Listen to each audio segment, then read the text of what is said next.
hoje nós temos aqui uma carta na manga que tem a ver sobre essa questão toda, né?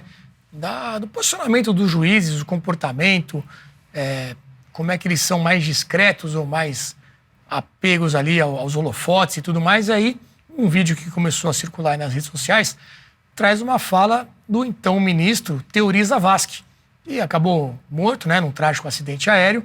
Depois foi substituído, vejam só, pelo Alexandre de Moraes, que está aí dentro dessa polêmica toda. E aí essa fala do Teori Zavascki sobre como teria que ser a atuação de um magistrado rodou bastante nos últimos dias. Vamos ver. Ao judiciário cabe resolver as crises de cumprimento do ordenamento jurídico. Isso é que define o papel do judiciário na sociedade. O ministro falou também da importância do princípio da imparcialidade na justiça. O princípio da imparcialidade supõe uma série de outros pré-requisitos. Supõe, por exemplo, que seja discreto, que tenha prudência, que não se deixe contaminar por holofotes. É preciso que o juiz tenha serenidade, que ele não seja contaminado por paixões de qualquer vez. O papel do juiz, senhor vereador, é de resolver conflitos, não é de criar conflitos. Eu acho que a publicidade das atividades do judiciário é importante. É importante que os cidadãos conheçam exatamente o que os tribunais estão decidindo, como estão decidindo e por que estão decidindo. Embora eu, particularmente, acho que os juízes têm que ter uma certa contenção com a exposição demasiada. Eu acho que são coisas diferentes. O papel da imprensa, de modo geral, é fundamental para a transparência do Poder Judiciário. Agora, que isso não comprometa nem iniba a seriedade, a serenidade que deve ter no exercício da função jurisdicional. Ô Marcília, 2 pontos ali que eu queria destacar, né? Ele falando dessa questão da exposição dos ministros, né? E aí eu acho que tem o fator TV Justiça também, que deu uma bagunçada nisso tudo, né? Começou, acho que lá atrás, na Lava Jato, mensalão, tudo aquilo, e aquela famosa frase, né? Todo mundo sabe o nome dos 11 ministros, ninguém mais lembra os 11 da seleção brasileira. Sim. Muita gente vê isso como uma evolução, eu acho que não. Eu acho que a gente deveria saber o nome dos 11 da seleção e não saber o nome dos ministros. E essa questão também de não ser um criador de conflitos, né? De ser um resolvedor de conflitos. Eu acho que isso tem sido invertido aí nesses últimos anos. Tem sido invertido. O judiciário passou, de fato, é ótima essa frase, né? Passou a criar, a gerar conflitos, ou pelo menos a estimular os conflitos já existentes.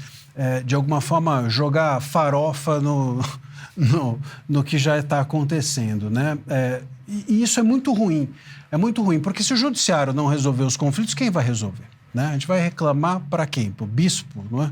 Então a gente fica numa saia muito justa quando o judiciário é o promotor do conflito, e isso tem a ver com um ponto, para mim, essencial. A Suprema Corte passou a dar a primeira palavra sobre todos os conflitos nacionais. E não só sobre todos os conflitos, mas os conflitos que estão no ambiente público, na opinião pública, no debate político, tudo. Os inquéritos foram, inclusive, promotores disso ao permitirem uma competência do STF que abarque tudo. Agora a gente tem, inclusive, uma competência dos inquéritos que é extraterritorial, né? O Musk está sendo investigado pelo inquérito das milícias digitais. Então a gente tem uma pessoa que deu um estrangeiro que dá uma declaração fora do país, em inglês, e está sendo investigado no Brasil, né? Então, qual vai ser a consequência disso? Vão prender o Musk?